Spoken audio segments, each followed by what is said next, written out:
como pretensión terminar el capítulo 3 de Hechos, pero como llegamos al versículo 19, pues ahí ya no se trata solamente de acercarnos a lo que dice Pedro de manera intelectual, conceptual, porque esta es la parte operativa del Evangelio. Por Evangelio podemos reconocer que es el mismo Jesús, su vida, su nacimiento, su obra, es decir, su enseñanza, y lo que a nosotros directamente, digamos que nos llega, su muerte y su resurrección. Pero la parte operativa de qué creer, pues aquí está contenida. Dice en el verso 19: así que arrepentíos y convertíos para que sean borrados vuestros pecados, para que vengan de la presencia del Señor tiempos de refrigerio. Bueno, pero primero vamos a orar, hermanitos, un momento. Padre, te pido con todo mi corazón, con toda mi mente, con todo mi ser, que seas tú quien dirija este estudio. Yo soy una persona indigna, no soy digno de fiar, mis antecedentes en el mundo no me acreditan delante de tu palabra, y que sea tu Espíritu, Padre, el que nos ayude a discernir, a entender tu hermosa y sabia palabra, tu eterna e infalible palabra. Ayúdame, Padre, que seas tú el que nos dé discernimiento, nos dé luz, nos dé entendimiento. Te lo pedimos en el nombre de Jesús. Amén. Amén. Y también habíamos dicho que este verso 19 en el cual nos detuvimos tiene una relación con uno que ya habíamos visto en el capítulo 2, en este versículo.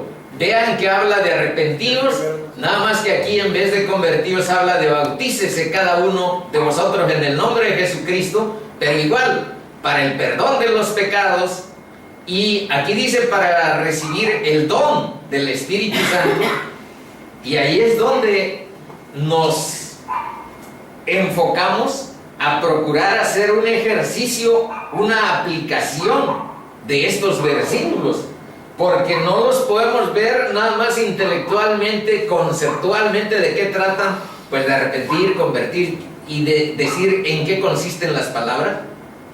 No, ahí amerita que hagamos un ejercicio de oración, de acercamiento a nuestro Padre y decirle nuestros pecados y arrepentirnos frente a Él, porque eso es ir creyendo en el Evangelio, adoptándolo como un principio de vida, como una verdad que nuestra vida necesita para poder ser liberada del pecado y para poder encontrar la solución a nuestra muerte.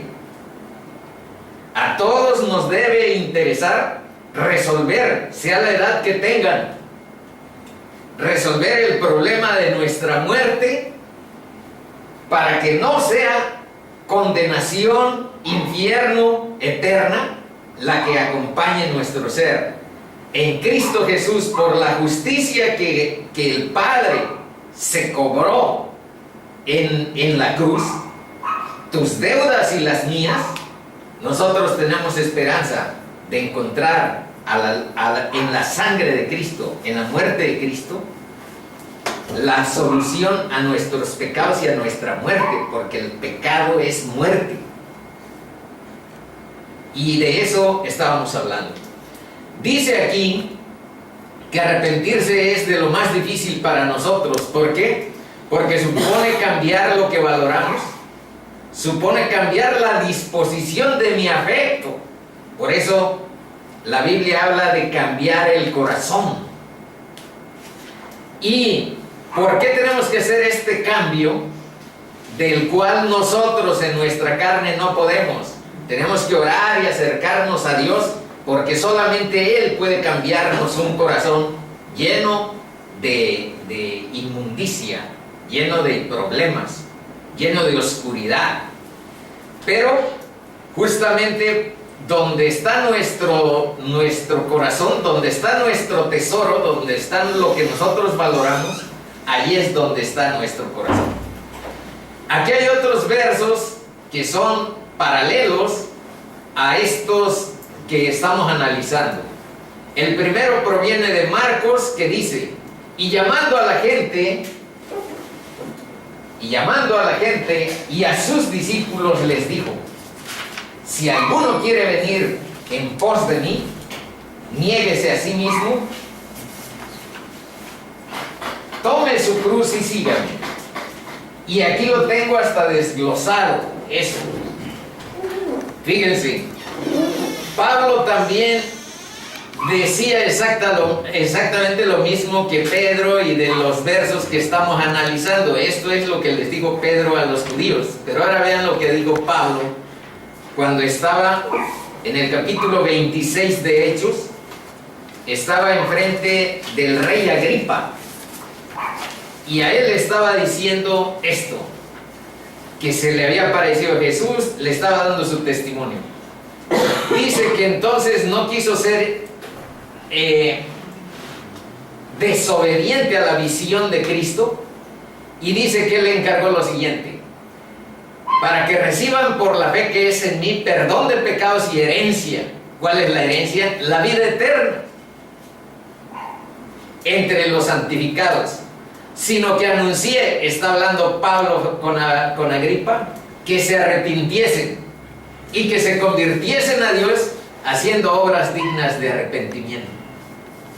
Y ahora yo aquí quise hacer un paralelismo con Mateo 16, 24 y con Gálatas 2, 20, para que quede más o menos así: si alguno quiere venir en pos de mí, niéguese a sí mismo. Ese es el sentido del arrepentimiento, el sentido de morir a nuestra carne, a nuestras concupiscencias, a nuestros proyectos carnales.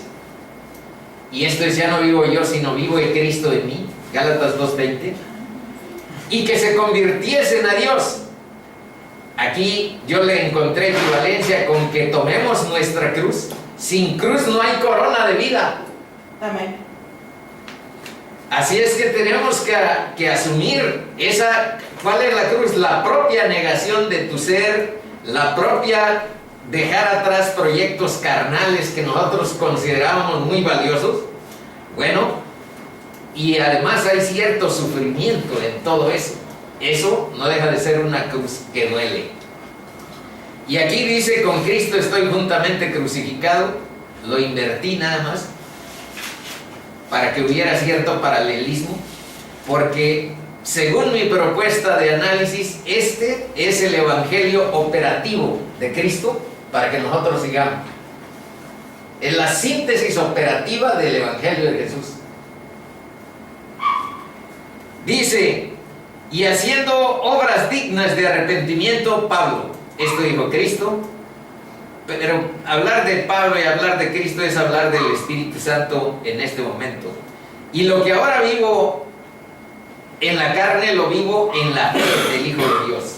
Bueno, estos principios que aquí están contenidos en estos versos son los que estamos tratando de profundizar y estamos tratando de operacionalizar, haciendo prácticas de arrepentimiento, de oración, de acercamiento a Dios. Y hoy vamos a ver algo agregado, pero ya vamos a terminar, por supuesto. Esa es la intención, el capítulo número 3. Estamos en la página 3 y vamos a revisar algunos de los versos que están ahí contenidos. La pregunta es: ¿por qué es importante el arrepentimiento? Y la primera respuesta es porque así lo dijo Dios. Pero veamos, ¿qué dice Isaías 57:15? Porque así dijo el alto y sublime, el que habita la eternidad y cuyo nombre es el Santo. Fíjense lo que dijo: yo habito en la altura y la santidad. Si ahí terminara el verso, estaríamos pues sin esperanza, estaríamos fritos. Yo habito en la altura y la santidad. y nosotros hasta acá. Pero vean, algo dice para darnos esperanza.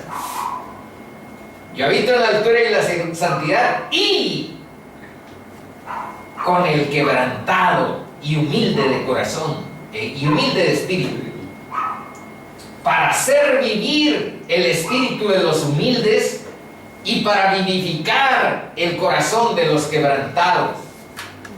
¿Para qué nos arrepentimos? Para buscar la cercanía de Dios y que su espíritu venga a morar en nosotros y que vivifique nuestros espíritus, porque la Biblia dice que mientras eso no sucede, nuestros espíritus están muertos. Y para vivificar, dice, el corazón de los quebrantados. También es importante, Salmo 51 dice, porque no quiere sacrificio. Bueno, apunta a lo mismo, al corazón contrito y humillado. No quieres holocausto, no quieres sacrificio, que yo lo daría, dice David. Los sacrificios de Dios son el espíritu quebrantado.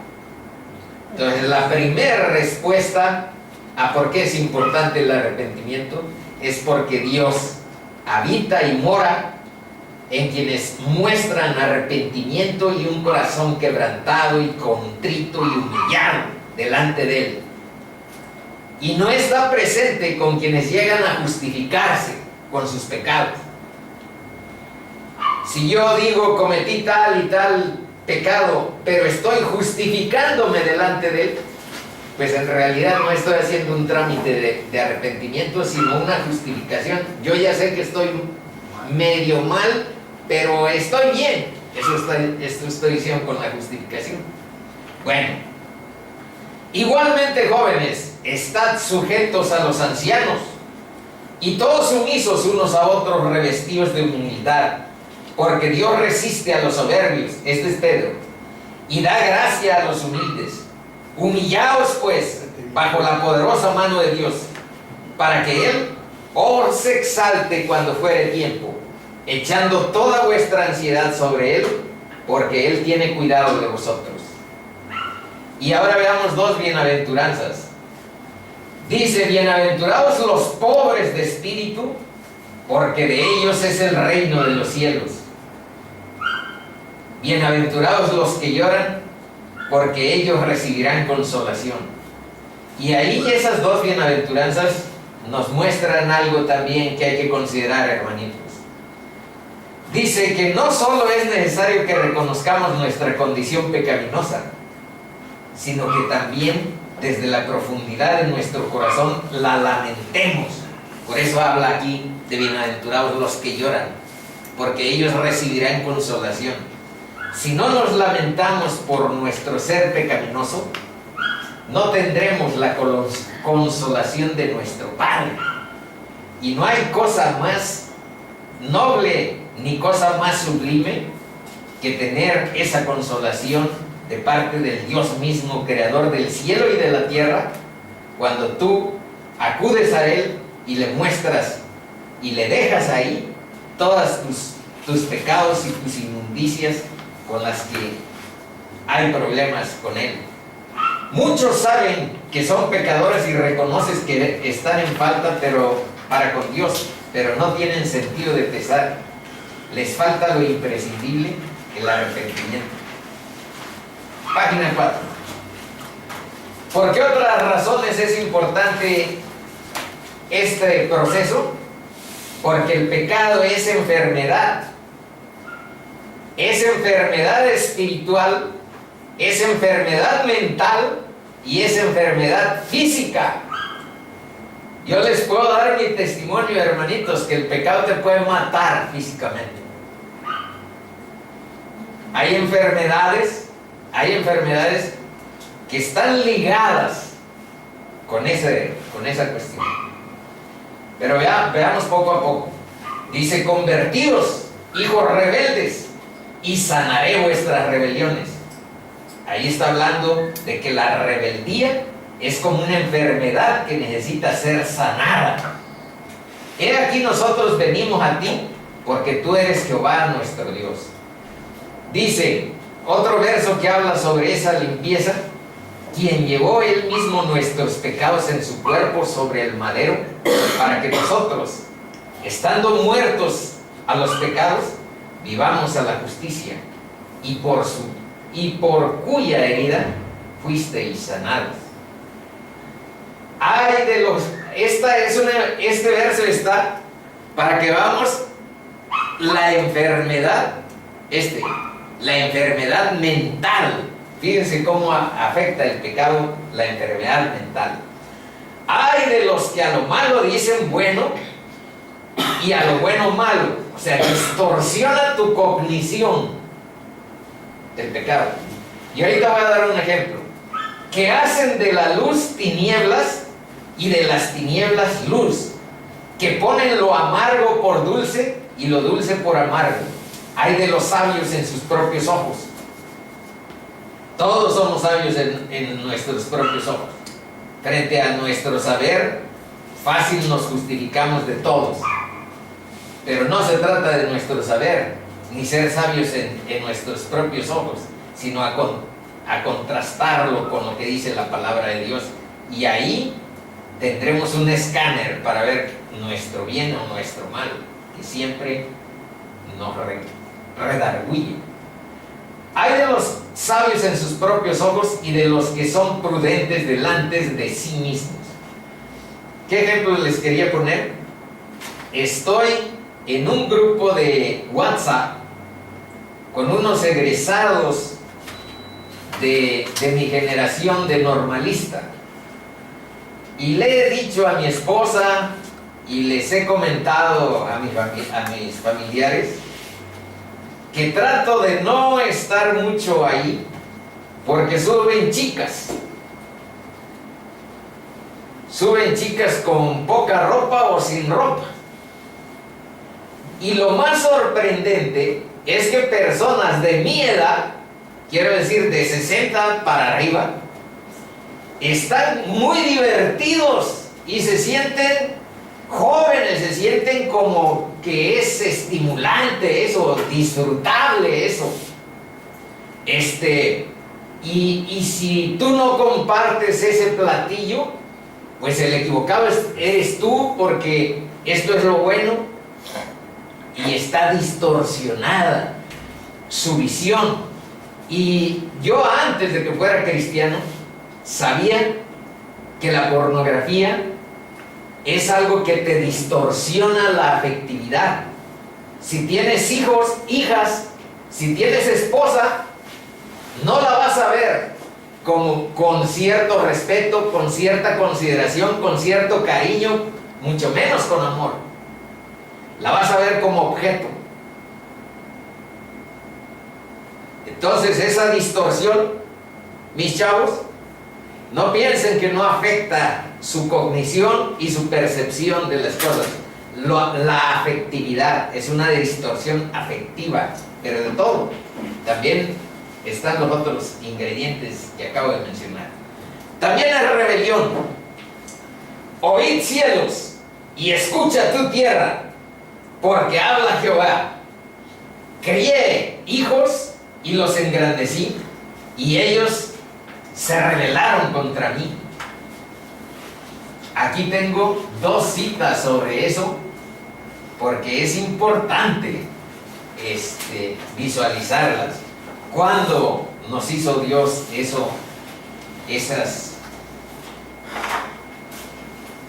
ciertamente en Génesis, en el libro de Génesis, podemos ver que cuando Dios creó al hombre, dijo esto: entonces dijo Dios, hagamos al hombre ya a nuestra imagen, conforme a nuestra semejanza. Y vean para lo que nos destinó, aparte de que nos dio su imagen y conforme a nuestra semejanza, para que señoreen los peces del mar. Estoy en Génesis 1:26. En las aves de los cielos, en las bestias, en toda la tierra y en todo animal que se arrastra sobre la tierra. Y Génesis 1:28, vean lo que dice. Y los bendijo Dios y les dijo: fructificad y multiplicaos, llenad la tierra y sojuzgadla, y señoread en los peces del mar, en las aves de los cielos, y en todas las bestias que se mueven sobre la tierra.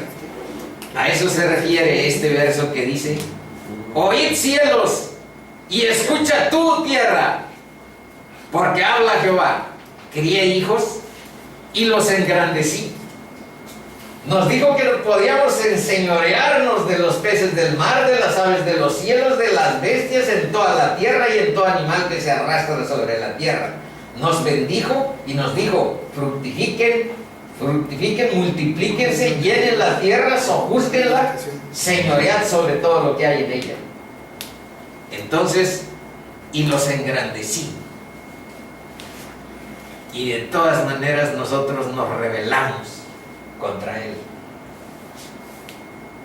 Ese es parte de lo que el contenido de la Biblia mucho asume y mucho tenemos que ver.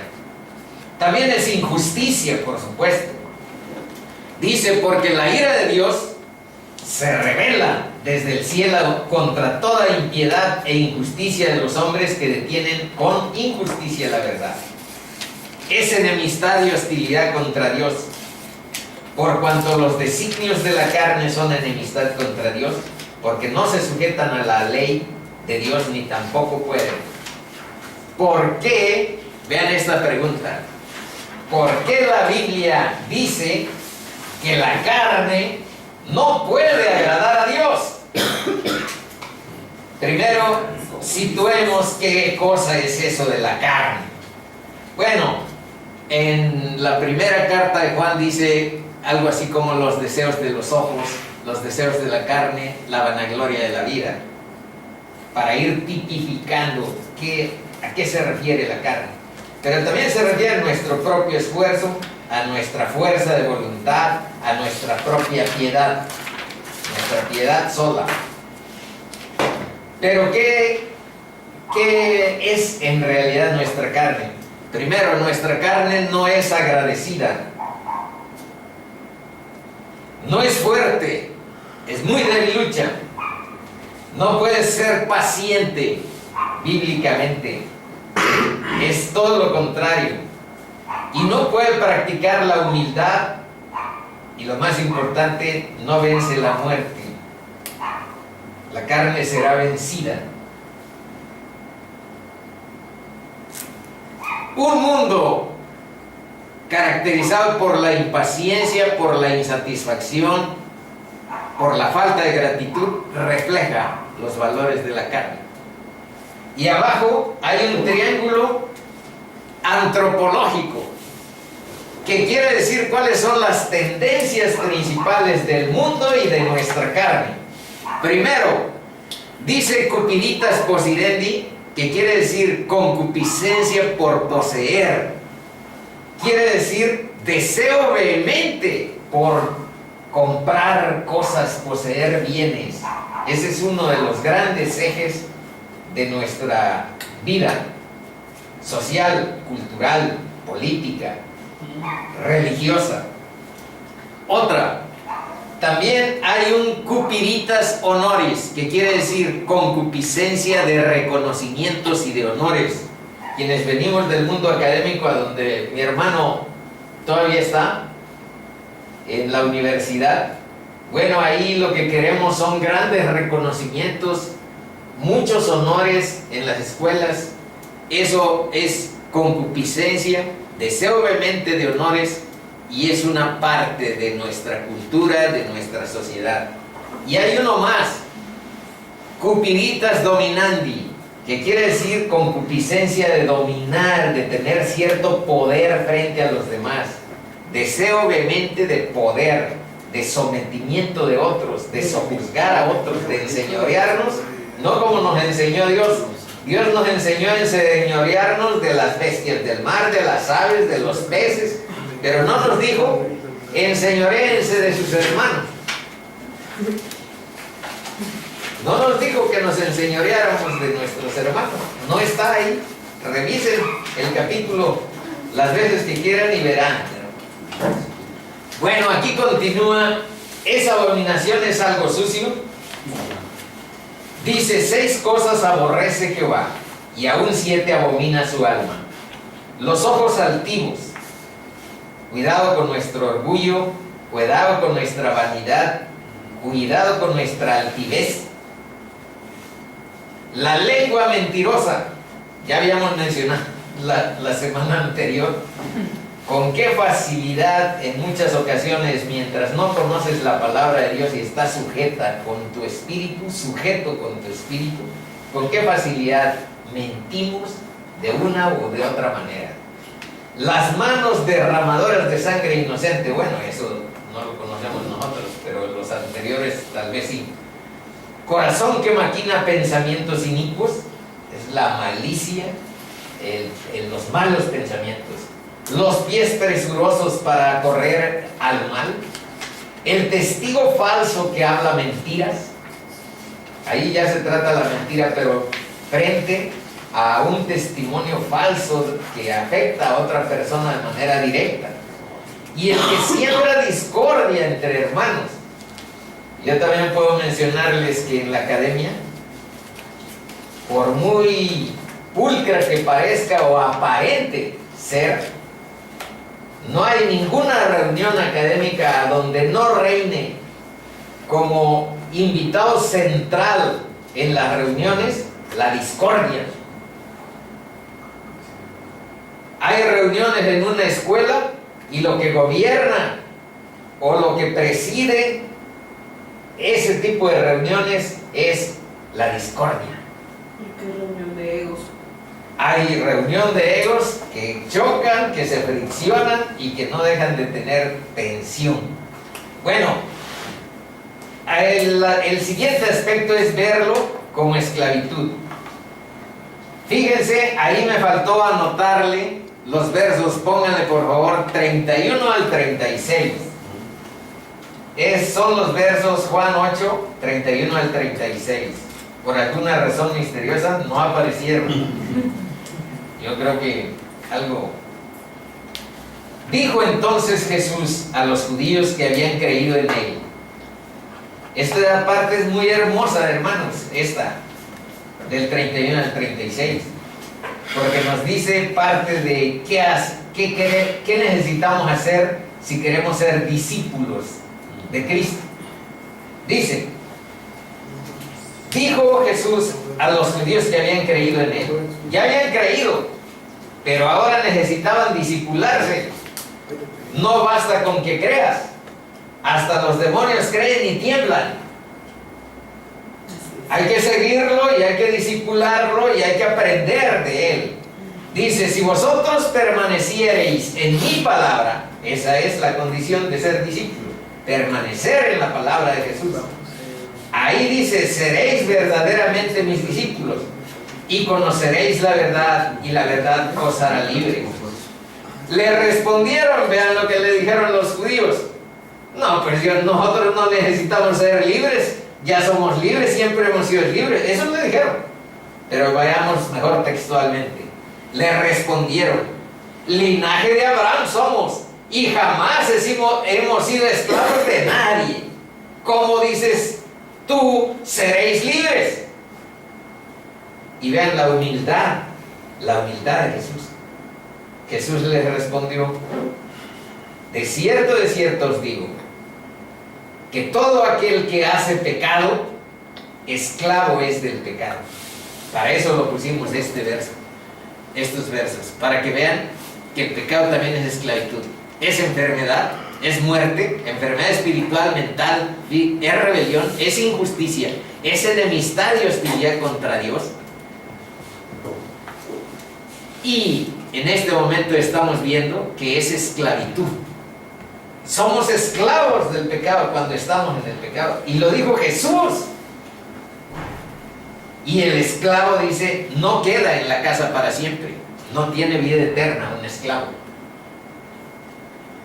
El Hijo sí queda para siempre. Y vean la conclusión. Así que, si el Hijo os libertare, seréis verdaderamente libres.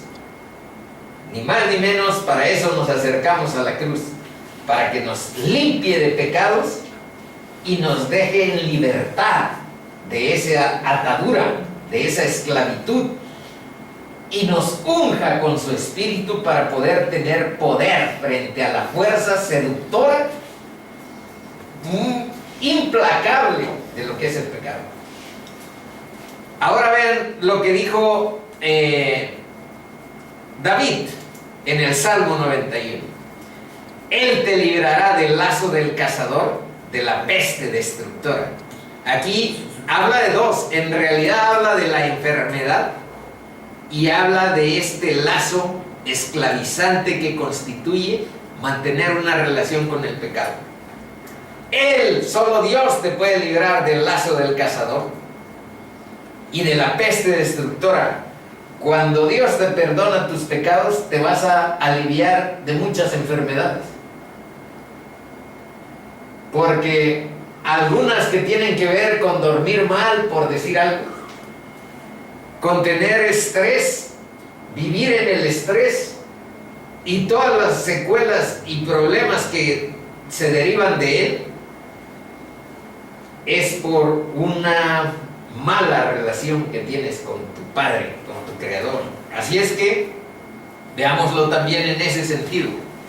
Con sus plumas te cubrirá. Estos son versos tiernos y hermosos del Salmo 91.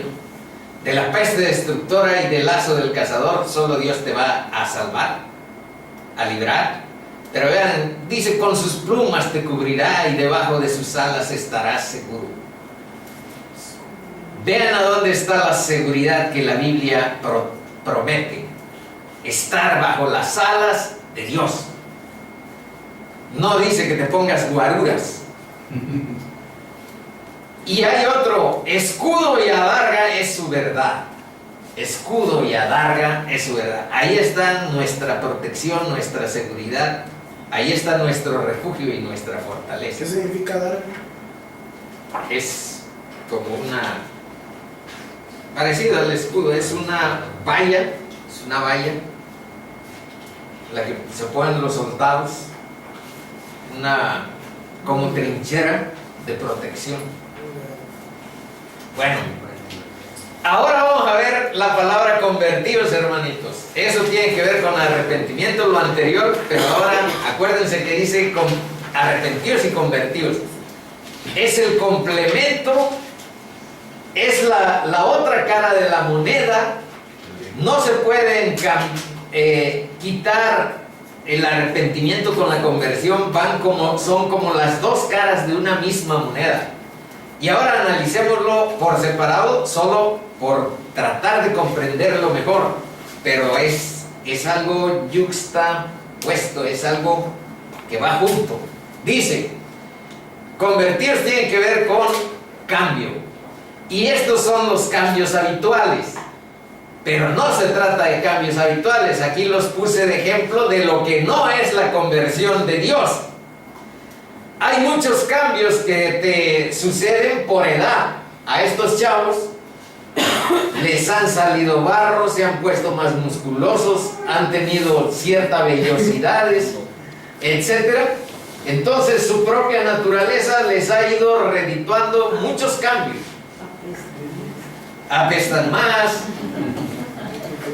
Quienes trabajamos en la educación formal, por ejemplo, este es un ejemplo, enseñamos la lectoescritura mediante estas estrategias: muestreo, predicción, inferencias, confirmación. Y hay un cambio en la cognición de los chavos cuando aprenden a leer y escribir. Pero ese tipo de cambios no son la conversión que Dios hace. También está la educación para el trabajo. Ahí esta tiene que ver en las fábricas, en los puntos de trabajo de la gente, y se trata de aumentar la productividad y la calidad de la fuerza laboral. Se considera como una herramienta para el desarrollo y la mejora del desempeño, pero estas dos vertientes mundanas desembocan en lo que se da en llamar la educación para la vida. Pero yo le agregué que esta educación para la vida es una educación sin Dios. Acuérdense que la educación formal está prescrito por ley que sea laica, entendiendo por ello que esté distanciada de toda la palabra de Dios. Y otra cosa más, dice, o es sin Dios o es con un Dios hecho al gusto, porque muchos hablamos en ocasiones de palabra de Dios, pero ¿de qué Dios hablamos? De uno que nosotros estamos amoldando y haciendo a nuestra manera. Porque el Dios de la Biblia es algo diferente. Esta no es la conversión de Dios, son los cambios que se dan de manera habitual por la edad, por la educación, por la cultura. Pero aquí está el tipo de conversión y de cambio que solamente Dios es capaz de hacernos. Dice que primero está algo relacionado con Juan 3. De cierto te digo, aquí, hermanos, cuando Cristo hace esta mención de cierto, y aquí, si se dan cuenta, está 2 veces. Tenemos que considerar que hay un énfasis entre los hebreos, en vez de poner signos de admiración o poner otros signos para llamar la atención, se repetían. Y cuando algo se repite 2 veces, quiere decir que lo pongamos muy focalizado, porque ahí hay algo muy importante que decir. Entonces, ¿qué está diciendo aquí Cristo? Le está diciendo a Nicodemo que tiene que volver a nacer. No puede ver, si no vuelves a nacer, no puedes ver el reino de Dios. El que no naciere de nuevo no puede ver el reino de Dios. Eso lo digo en el 3, y yo puse el 5 nada más, el 6 y el 7. Pero pueden ustedes consultar qué dice el 4. Respondió Jesús, otra vez, de cierto te digo, que el que no naciere de agua y del Espíritu no puede entrar en el reino de Dios. Lo que es nacido de la carne, carne es, y lo que es nacido del Espíritu, Espíritu es. No te maravilles de que te dije, os es necesario nacer de nuevo. Y aquí está encerrado el tipo de conversión que solamente Dios puede hacer en nosotros, pero que es imprescindible y necesario para que nosotros entremos al reino de Jesús y entremos a su herencia, que es la vida eterna. Solamente puede ser salvo cuando uno ha vuelto a nacer con las características que ahí se mencionan. Dice, de modo que si alguno está en Cristo, nueva criatura es, las cosas viejas pasaron, y aquí todas son hechas nuevas. Ahora, es importante clarificar de qué agua se está hablando cuando aquí dice, el que no naciere de agua y del Espíritu no puede entrar en el reino de Dios. Vamos a ver algo relacionado con el agua para que quienes proceden de trasfondos católicos tengamos plena certeza de a qué se refiere este nacimiento del agua y del Espíritu, porque, bueno, no quiero mencionar ninguna denominación o religión, ya mencioné una, pero hagamos una especie de borrón y cuenta nueva. Hay denominaciones a donde dicen que esto de nacer del agua y del Espíritu se refiere a que si ya te bautizaron, ya te pusieron agua, pues es que entonces tú ya naciste de nuevo. Y que ya escribiste tu nombre en el libro de la vida. Y ya está tu nombre en el libro de la vida.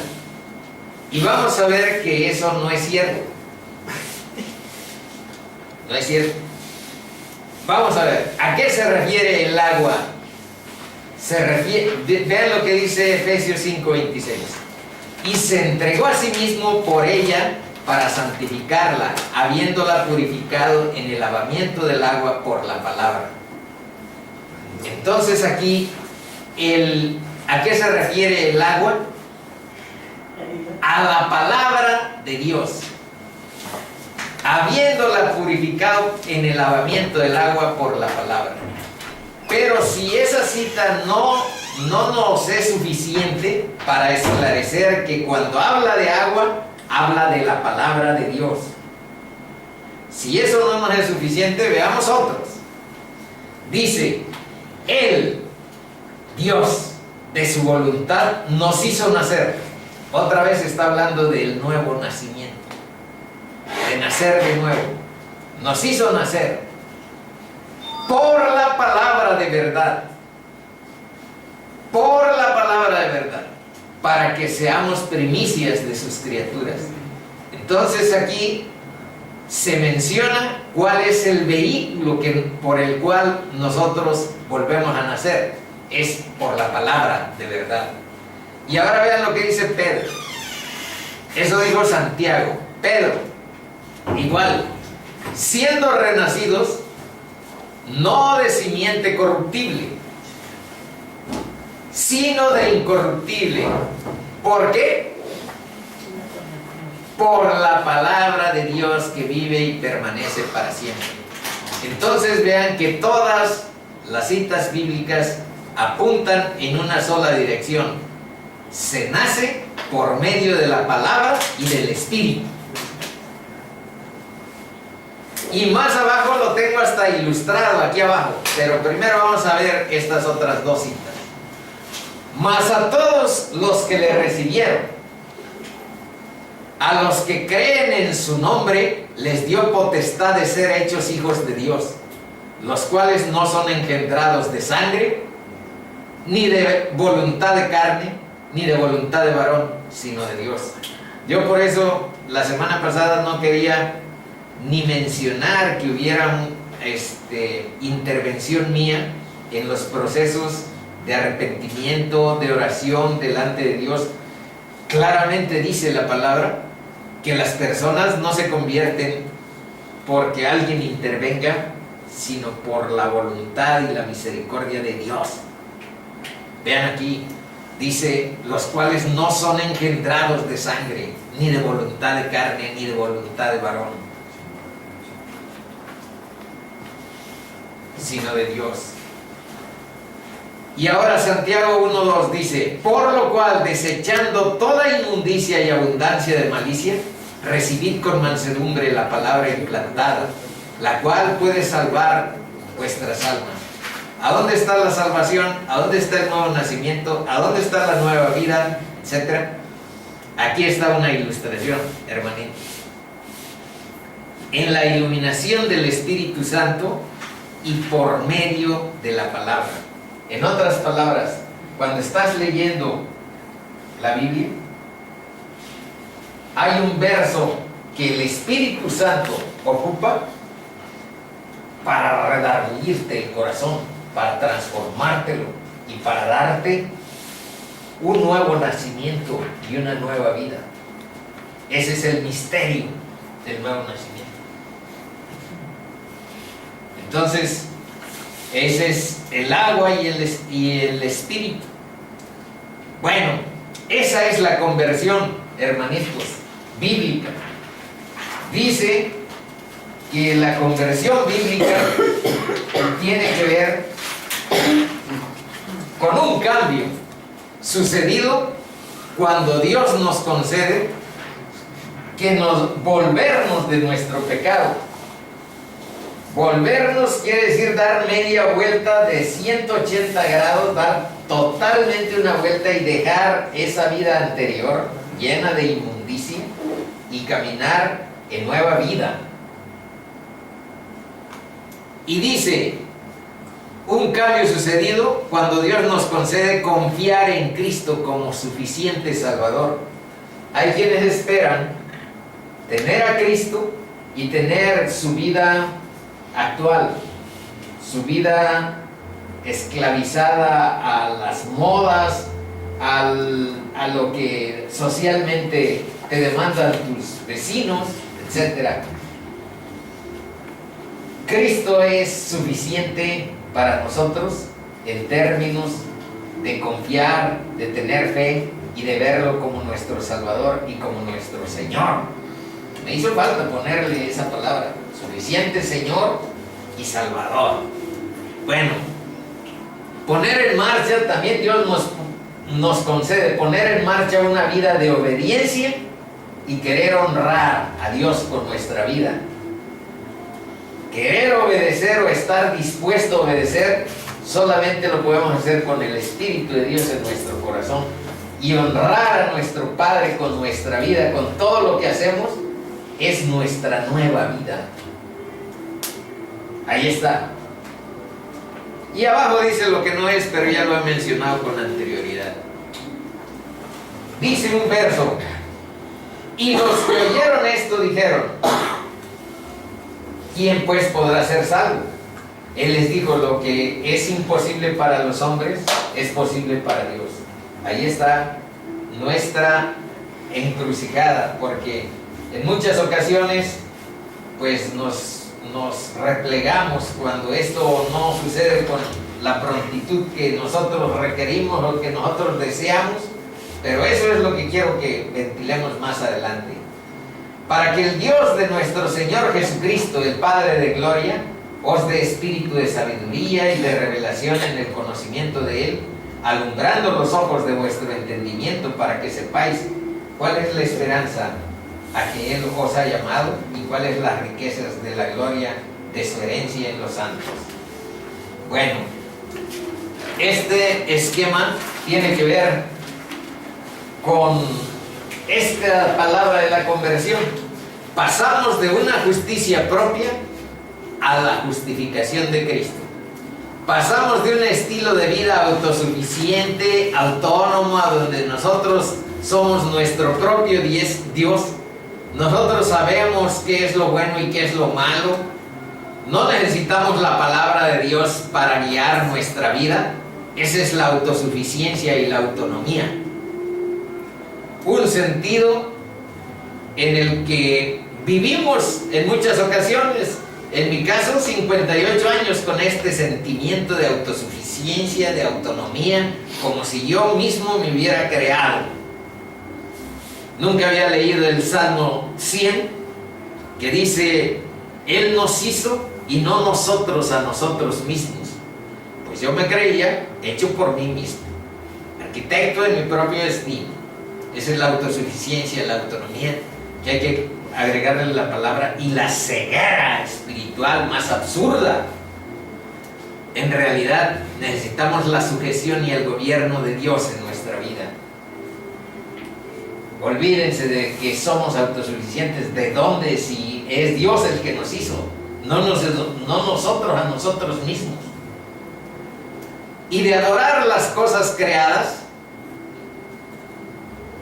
para aplicar lo que dice aquel salmo: no a nosotros, sino a ti sea dada la gloria por tu misericordia y por tu verdad. A Él sea la gloria por los siglos de los siglos.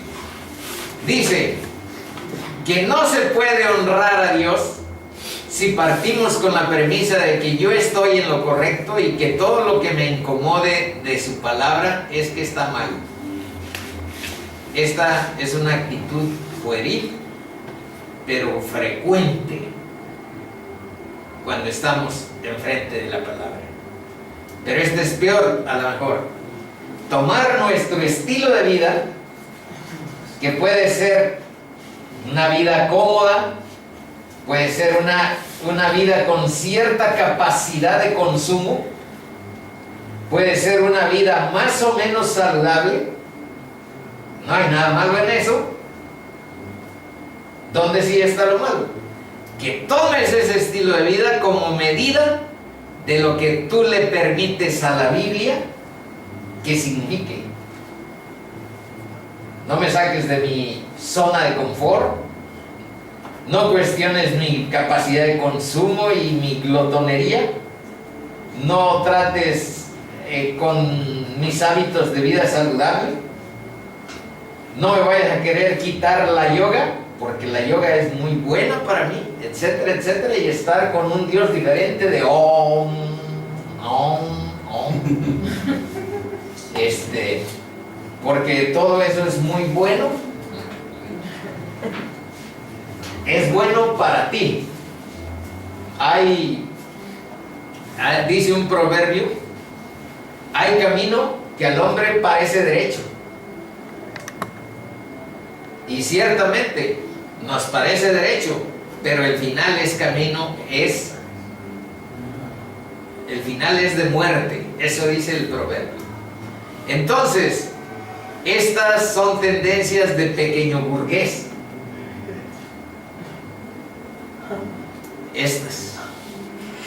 Dios nos ha dado su palabra y debemos, como criaturas suyas, obediencia, entrega y sumisión. ¿Saben, hermanitos, cuál es el principio básico para mantener un matrimonio? Justamente el principio de sumisión recíproca. Es que esta palabra ya nadie la quiere en el mundo moderno. Por eso estoy tratando de focalizarla. Sumisión, pues que si hay liberación femenina, me va a decir mi esposa. Pero hay un principio bíblico que tiene que ver con el matrimonio. No voy a hablar ahorita, por supuesto, del tema, pero estamos hablando de la palabra de sumisión. Y la sumisión recíproca tiene que ver con que la mujer reconozca que el hombre es cabeza del hogar, por una parte, pero que el hombre tenga amor sacrificial por su esposa y se entregue como Cristo. Amor y entrega sacrificial. Si cumpliéramos, yo creo que si cumplimos ese requisito, tenemos bases sólidas para que nuestros matrimonios vayan adelante. Bueno, ¿qué debemos hacer